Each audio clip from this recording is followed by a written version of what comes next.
महाविकास अघाड़ी की आज बैठक है। मीटिंग में सीट बंटवारे पर मंथन होने वाला है। तो जिन सीटों पर पेच फंसा हुआ है उन पर चर्चा होगी। आज सभी सीटों पर हो सकता है फैसला। तो बड़ी खबर सामने निकल कर आ रही है महाराष्ट्र की राजनीति से जुड़ी हुई, जहां पर मुंबई में महाविकास अघाड़ी की यह महत्वपूर्ण बैठक आज रखी गई है, जहां पर सीट बंटवारे पर मंथन होगा। जिन सीटों पर पेच फंसा हुआ है उन पर चर्चा होगी और आज स्थिति साफ होने की उम्मीद जो है यहां पर जताई जा रही है, क्योंकि भारतीय जनता पार्टी यानी कि भारतीय जनता पार्टी की गठबंधन महायुति की तरफ से स्थिति साफ हो गई है। वहीं बीजेपी ने लिस्ट भी जारी कर दी है। तो वहीं महाराष्ट्र चुनाव को लेकर कांग्रेस सीईसी की मीटिंग, बैठक में 63 सीटों पर हुई चर्चा। 2 दिन में आ सकती है कांग्रेस की लिस्ट।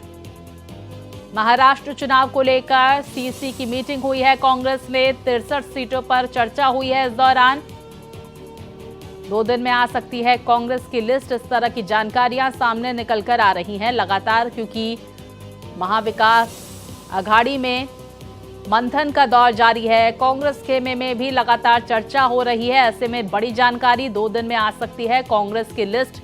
महाराष्ट्र विधानसभा चुनावों को लेकर कांग्रेस की तरफ से सीईसी की मीटिंग हुई। तो बड़ी जानकारी आपको बता दें, महाराष्ट्र चुनावों को लेकर कांग्रेस सीईसी की मीटिंग, बैठक में 63 सीटों पर चर्चा हुई है। 2 दिन में आ सकती है कांग्रेस की लिस्ट। इस तरह की जानकारियां भी सामने निकल कर आ रही हैं। देखिए, लगातार तमाम पार्टियां महाराष्ट्र में उम्मीदवारों पर मंथन कर रही हैं, क्योंकि महाराष्ट्र में एक चरण में चुनाव है। ऐसे में लगातार बैठकों का दौर भी जारी है। जिताऊ उम्मीदवारों को लेकर मंथन का दौर भी जारी है और इसी को लेकर देखिए कांग्रेस सीईसी की ये बैठक हुई, जहां पर 63 नामों पर मंथन हुआ। आप देखिए, विदर्भ में 62 विधानसभा सीटें हैं। विदर्भ में टकराव देखने को मिल रहा है। शिवसेना यूबीटी कम से कम 8 सीटें इस क्षेत्र में चाहती है। कांग्रेस इतनी सीटें देने को तैयार नहीं है और टकरार देखने को मिल रही है। इस दौरान शिवसेना यूबीटी गठबंधन में दरार डाल रही है। शरद पवार ने कांग्रेस आलाकमान से बात की, सूत्र ये जानकारी दे रहे हैं। तो लगातार तकरार देखने को मिल रही है। लोकसभा में विदर्भ की 10 में से 7 सीटें महाविकास अघाड़ी ने जीती हैं। कांग्रेस का शानदार प्रदर्शन विदर्भ में रहा है।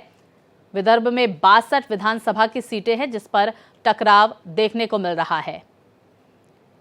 तो विदर्भ की सीटों पर लगातार मंथन का दौर जारी है।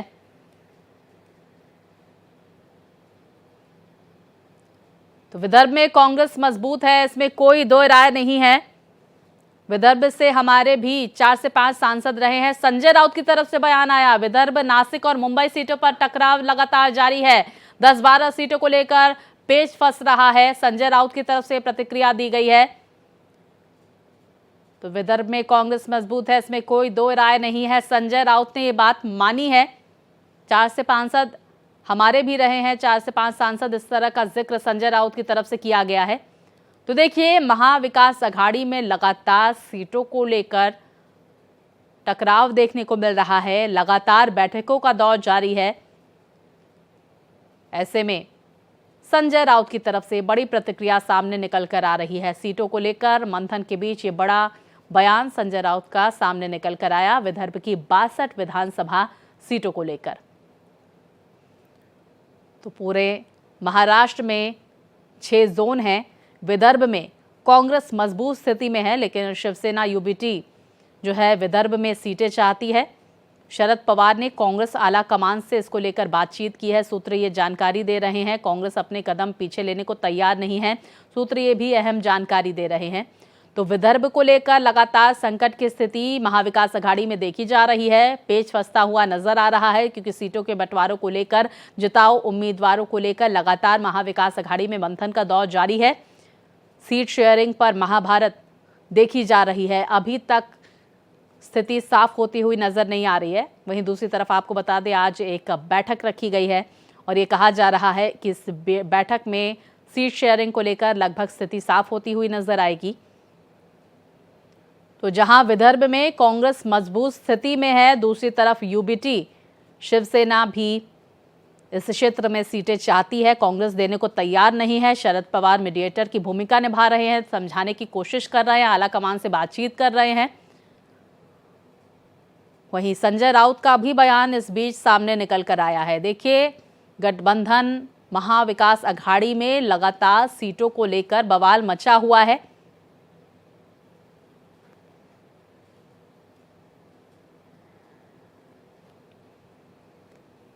इसका हाईकमांड दिल्ली में बैठता है, उनके निर्णय दिल्ली में होते हैं। जिनकी हाईकमांड दिल्ली में है उनको बार बार दिल्ली में जाना पड़ता है, उसमें अभी हम क्या बोल सकते हैं। लेकिन मुझे लगता है कि कोई ज़्यादा मतभेद नहीं रहेंगे और हम लोग एक साथ बैठकर निर्णय करेंगे। बात देश हित की और महाराष्ट्र हित की है। हमें संविधान के दुश्मनों का पराभव करना था, उनको हराना था। और आज महाराष्ट्र में एक भ्रष्ट सरकार को, एक घटनाबाह्य संविधान के खिलाफ काम करने वाले सरकार को हमको नीचे उतारना है। तो वहीं देखिए, बड़ी जानकारी आ रही है, आज आ सकती है शिंदे गुट की पहली लिस्ट। अजीत पवार भी जारी कर सकते हैं पहली लिस्ट। इस तरह की जानकारियां हैं। भारतीय जनता पार्टी की तरफ से 99 प्रत्याशियों की लिस्ट पहले ही जारी कर चुकी है भारतीय जनता पार्टी। तो जहां एक तरफ भारतीय जनता पार्टी की तरफ से पहली लिस्ट 99 प्रत्याशियों की जारी की जा चुकी है, दूसरी तरफ एकनाथ शिंदे के गुट की तरफ से ये तस्वीर साफ होती हुई नजर आएगी। लिस्ट जारी की जा सकती है। दूसरी तरफ अजीत पवार गुट भी उम्मीदवारों की लिस्ट जारी करेगा, क्योंकि आज से अधिसूचना जारी की जाएगी चुनाव आयोग की तरफ से। तो वहीं महाराष्ट्र चुनाव के बीच जारी पोस्टर वॉर, मुंबई के अंधेरी में लगे हैं सीएम योगी के पोस्टर। सीएम योगी के बयान बटेंगे तो कटेंगे का जिक्र भी किया गया है मुंबई के अंधेरी में लगे सीएम के पोस्टर के दौरान। योगी आदित्यनाथ का पोस्टर है और ये इसको लेकर हिंदुओं को एकजुट करने की कोशिश, बटेंगे तो कटेंगे, महाराष्ट्र में नजर आ रही है। उत्तर प्रदेश के मुख्यमंत्री योगी आदित्यनाथ का ये पोस्टर महाराष्ट्र की सड़कों पर देखने को मिल रहा है। हिंदुओं को एकजुट करने की कोशिश वोटों को लेकर यहां पर की जा रही है। तो उत्तर प्रदेश के मुख्यमंत्री योगी आदित्यनाथ का ये पोस्टर। वहीं दूसरी तरफ आपको बता दें, बिहार में गिरिराज सिंह की तरफ से हिंदू स्वाभिमान यात्रा निकाली गई, जिसका समापन है। उसका भी यही स्लोगन है, बटेंगे तो कटेंगे। और इसको लेकर महाराष्ट्र में भी सियासी पारा हाई नजर आ रहा है। और ये पोस्टर जो आप देख रहे हैं उत्तर प्रदेश के मुख्यमंत्री योगी आदित्यनाथ की, इस पर तस्वीर है। और महाराष्ट्र की सियासत से जुड़ी तमाम अपडेट्स के साथ मेरे सहयोगी अभिषेक हमारे साथ जुड़ गए हैं। अभिषेक, ये बड़ी जानकारी सामने निकल कर आ रही है, महाविकास अघाड़ी की आज बैठक है। क्या लगता है आज उम्मीदवारों का ऐलान किया जाएगा महाविकास अघाड़ी की इस बैठक के बाद? दूसरी तरफ ये भी जानकारी आ रही है एकनाथ शिंदे गुट की तरफ से पहली लिस्ट जारी की जा सकती है, अजीत पवार गुट भी पहली लिस्ट जारी कर सकता है। क्या अपडेट इस वक्त की? देखिए, बिल्कुल महाविकास अघाड़ी की बात करें तो आज अभी कुछ नेता सिल्वर ओक पहुंचे हुए हैं, जहां पर शरद पवार के साथ कांग्रेस के नेताओं की चर्चा हुई है। और उसके बाद खबर यह है कि वहां से कुछ नेता वो मातोश्री पहुंच सकते हैं, उद्धव ठाकरे के निवास स्थान, जहां पर जो भी कड़वाहट है उसको दूर की जा सकती है। जिन सीटों पर खास करके आपत्ति है, शिवसेना अपनी तरीके से डिमांड कर रही है, कांग्रेस अपनी तरीके से डिमांड कर रही है, उसके बीच का रास्ता निकाला जाएगा। कुल 4 सीटें प्रमुख तौर पर हैं जिन पर विवाद और पेच फंसा हुआ है। 4 सीटों में एक रामटेक की सीट है जो नागपुर से आती है, नागपुर की ही दूसरी सीट कामठी सीट है। कामठी और रामटेक की सीट पर शिवसेना का अपना दावा है। उनका ये कहना है कि लोकसभा चुनाव में हमने कांग्रेस के लिए छोड़ दिया था वहां पर लोकसभा के तमाम सारी सीटें, तो ऐसे में शिवसेना को उस सीट दी जाए, जबकि कांग्रेस उस सीट पर अपना दावा ठोक रही है। और उनका कहना है कि विदर्भ की सीटें कांग्रेस नहीं छोड़ेगी, क्योंकि विदर्भ में कांग्रेस मजबूत है। मुंबई की 2 सीटें हैं, वर्सोवा की सीट है, वर्सोवा की सीट पर शिवसेना अपना दावा ठोक रही है और कांग्रेस अपना दावा ठोक रही है। उस सीट पर भी कहीं न कहीं काफी आपत्ति बची हुई है। और एक भायखला की सीट है, भायखला की सीट में शिवसेना की तरफ से एमएलए रह चुके जो अभी शिंदे में चले गए हैं, लेकिन उद्धव ठाकरे का क्लेम बरकरार है। वहीं दूसरी तरफ वही भायखला की सीट कांग्रेस को भी चाहिए। तो ऐसे में 4 सीटें प्रमुख तौर पर हैं। वैसे कुल मिला के पूरे विदर्भ भर में 10 से 12 सीटों हैं जिन सीटों पर पेच फंसा हुआ है, जिन पर आज उम्मीद की जा रही है कि फैसला आ जाएगा। अगर सहमति नहीं बन पाती है तो देर शाम तक कुछ नया समीकरण देखने को मिलेगा, जिसमें कांग्रेस अलग लड़ सकती है या शिवसेना अलग लड़ सकती है। इस तरीके का कुछ नया फॉर्मूला देखने को मिलेगा। लेकिन अभी कोशिश ये की जा रही है कि कुछ देर में ये साफ हो जाएगी स्थितियां कि शिवसेना मान गई है, कांग्रेस भी झुकने के लिए तैयार हो गई है, या दोनों अभी भी अड़े हुए हैं उन सीटों को लेकर के। बिल्कुल, देखिए लगातार यहाँ पर बैठकों का दौर भी जारी है। इस बीच देखिए बड़ी खबर आ रही है, अभिषेक आप बने रहिए हमारे साथ। महाराष्ट्र चुनाव के बीच जारी बगावत के सुर, जहां पर धूले में सीएम एकनाथ शिंदे को लग सकता है झटका। शिवसेना शिंदे गुट के जिला प्रमुख मनोज मोरे की बगावत। मनोज मोरे ने देर रात मनोज जरांगे पाटिल से मुलाकात की है। धूले सीट बीजेपी को मिलने से नाराज हैं मनोज मोरे। ये बड़ी जानकारी सामने निकल कर आ रही है।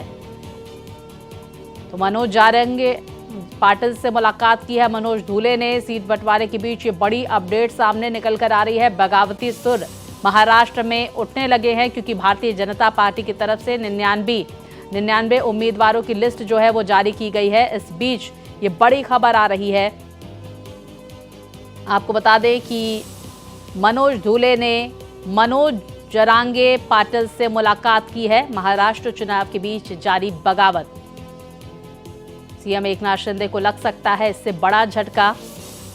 विस्तार से जानकारी के साथ मेरे सहयोगी अभिषेक हमारे साथ जुड़े हुए हैं लगातार। मनोज, अभिषेक देखिए बड़ी जानकारी सामने निकल कर आ रही है कि मुलाकात हुई है मनोज मोरे की मनोज जारंगे पाटिल से। क्या अपडेट सामने निकल कर आ रही है इसको लेकर? क्या एक बड़े झटके के तौर पर मुख्यमंत्री एकनाथ शिंदे के लिए इसे कहा जा सकता है?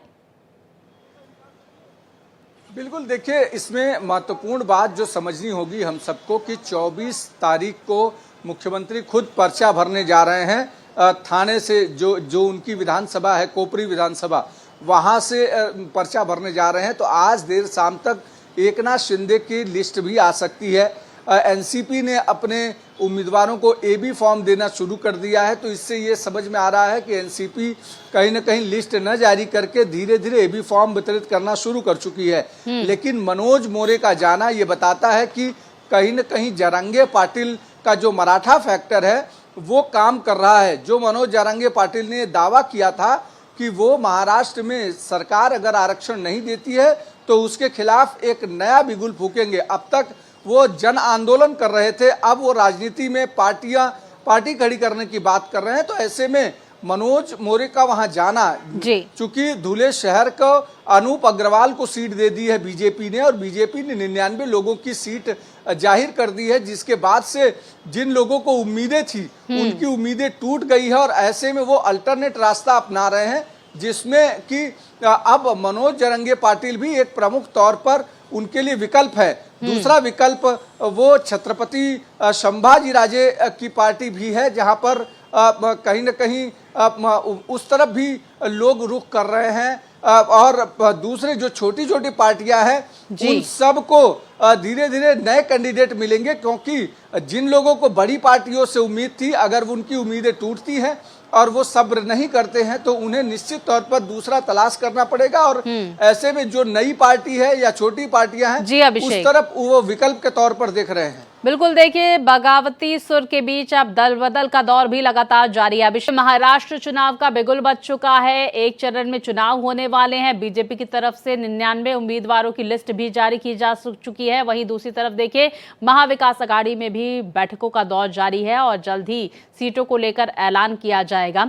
मेरे सहयोगी अभिषेक लगातार महाराष्ट्र की राजनीति से जुड़ी अपडेट हम तक पहुंचा रहे हैं। अभिषेक, देखिए संजय राउत कहीं ना कहीं इस बात को मान भी रहे हैं कि देखिए विदर्भ में कांग्रेस अच्छा परफॉर्म कर रही है, फिर क्या वजह है जब शिवसेना यूबीटी जो है विदर्भ की सीटें चाहती है। दूसरी तरफ मुख्यमंत्री के चेहरे को लेकर जिस तरह से गाहे बगाहे शिवसेना यूबीटी ये कह रही है कि मुख्यमंत्री तो यहां पर उद्धव ठाकरे ही होंगे, उसको लेकर भी सियासत जोरों पर है। मनमुटाव भी दलों में देखने को मिल रहा है महाविकास अघाड़ी के।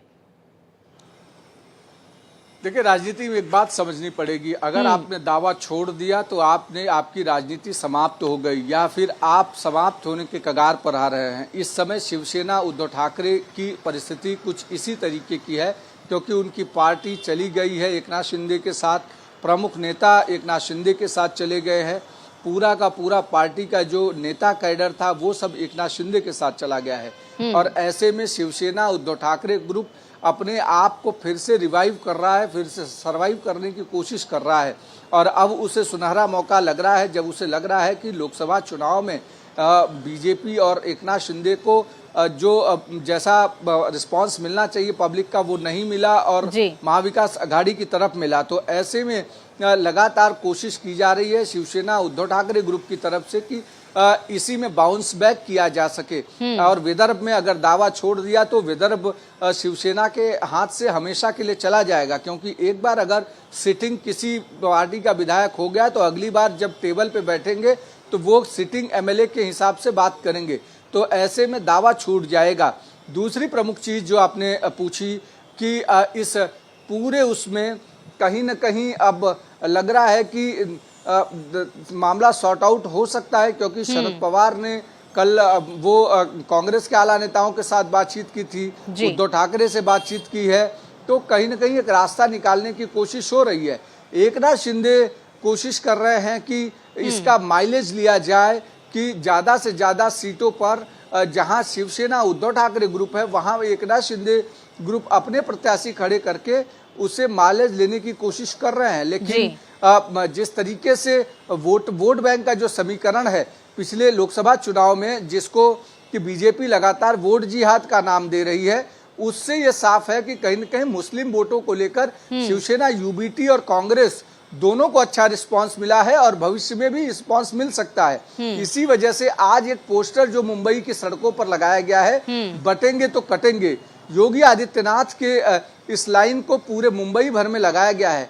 उसका मतलब साफ है कि जिस तरीके से पिछला चुनाव हुआ, अगर इसी तरीके से चुनाव हुआ तो महायुति को झटका लगेगा और महाविकास अघाड़ी बिल्कुल। देखिए, इसको लेकर सियासत, इस बयान को लेकर जहां उत्तर प्रदेश से लेकर बिहार तक में देखने को मिल रही है, तो वहीं महाराष्ट्र में इसको लेकर पोस्टर भी लगाए जा रहे हैं। अभिषेक, हम ये भी जानना चाहेंगे, देखिए भारतीय जनता पार्टी की तरफ से उम्मीदवारों की लिस्ट भी जारी कर दी गई, पहली लिस्ट जिसमें 99 प्रत्याशियों के नाम शामिल किए गए हैं। मनमुटाव देखने को मिल रहा है, लोग नाराज है, इन्हें मनाने के लिए, डैमेज कंट्रोल करने के लिए बीजेपी की क्या रणनीति आप देख रहे हैं महाराष्ट्र में? देखिए, बीजेपी की रणनीति कुछ इस तरीके से है कि उन्हें लग रहा है कि जो कैडर वोट है, जो शुरू से आरएसएस से जुड़ा वोटर है या आरएसएस से जुड़ा नेता है, वो बीजेपी छोड़कर नहीं जाएगा। भले वो बैठ जाएगा लेकिन बीजेपी छोड़कर दूसरी पार्टी में नहीं जाएगा। दूसरी पार्टी में जाने वाले प्रमुख नेताओं में जो दूसरी पार्टी से आए हुए बीजेपी में नेता हैं, अगर उनको रिस्पांस नहीं मिलता है बीजेपी से तो फिर वो दूसरी पार्टी का रास्ता अख्तियार कर सकते हैं। जैसे पिछले दिनों आपने हर्षवर्धन पाटिल को देखा। हर्षवर्धन पाटिल महाराष्ट्र की सियासत में एक बड़े नेता हैं, कांग्रेस से बीजेपी में शामिल हुए थे। उन्हें उम्मीद थी कि बीजेपी उन्हें हाथों हाथ उठा लेगी, लेकिन बीजेपी ने उन्हें उस तरीके का रिस्पांस नहीं दिया, जिसके बाद हर्षवर्धन पाटिल एनसीपी में चले गए। इसी तरीके से कुछ दूसरे नेताओं का भी हाल रहा, लेकिन बीजेपी उनको लगातार मनाने की कोशिश कर रही है। अभी भी मुंबई की 4 प्रमुख सीटें हैं जिन पर बीजेपी ने उम्मीदवार घोषित नहीं किए हैं। 5वीं सीट जहां पर हम खड़े हैं, अंधेरी ईस्ट की सीट, वो भी असमंजस में है कि वो शिवसेना के पास जाएगी या बीजेपी के पास जाएगी। लेकिन बीजेपी के जहां सिटिंग एमएलए हैं वहां पर भी 3 सीटें ऐसी है जहां पर अभी तक उम्मीदवार घोषित नहीं हुए हैं। इसका मतलब है कि वहां पर उम्मीदवार बदले जाएंगे और ऐसे में बीजेपी उन उम्मीदवारों की लिस्ट आखिरी में जारी करेगी, ताकि जो वहां पर सिटिंग एमएलए है उसके पास कोई दूसरा ऑप्शन न बचे, दूसरा रास्ता न बचे, क्योंकि सभी पार्टियां तब तक अपना उम्मीदवार घोषित कर चुकी होंगी। बिल्कुल अभिषेक, इसी को लेकर मैं सवाल करना चाहती थी आपसे कि क्या तमाम पार्टियां, दोनों गठबंधन इस वक्त वेट एंड वॉच की स्थिति में भी हैं कि भाई सामने कौन सा प्रत्याशी आ रहा है, उसी के हिसाब से तमाम समीकरणों को साधते हुए हम भी अपने प्रत्याशी उतारे। हालांकि बीजेपी ने पहली लिस्ट जारी की है और ये जानकारी सामने निकल कर आ रही कि कांग्रेस की तरफ से अभी 1-2 दिन और लगेगा लिस्ट को तैयार करने को लेकर, जारी करने को लेकर। देखिए, कांग्रेस में करीब करीब 60-65 सीटों पर सहमति बन चुकी है और उनकी लिस्ट करीब करीब तैयार हो चुकी है। हालांकि ये बात कहने की अलग है कि अभी और कुछ वक्त लगेगा। उसकी वजह यह है कि ताकि लोग दूसरा ऑप्शन न तलाशें, दूसरी पार्टियों का सहारा न लें और बगावत अगर किए तो उससे नुकसान कांग्रेस को हो सकता है। दूसरी प्रमुख चीज जो है महाराष्ट्र की सियासत में वो ये है कि सभी पार्टियां एक दूसरे को देख रही हैं कि उनके सामने उम्मीदवार कौन सा उतारा जा रहा है और उसको कौन सा काट उम्मीदवार किया जा सकता। आज महायुति के लिए, खासकर बीजेपी के लिए सबसे बड़ी चुनौती दो प्रमुख वर्गों से है। एक मुस्लिम जाति जो बीजेपी के साथ पिछली बार नहीं रही थी, इस बार भी बीजेपी को लग रहा है कि उनके साथ वोट नहीं करेंगे, इसीलिए बीजेपी ने उसे वोट जिहाद का नाम दे दिया।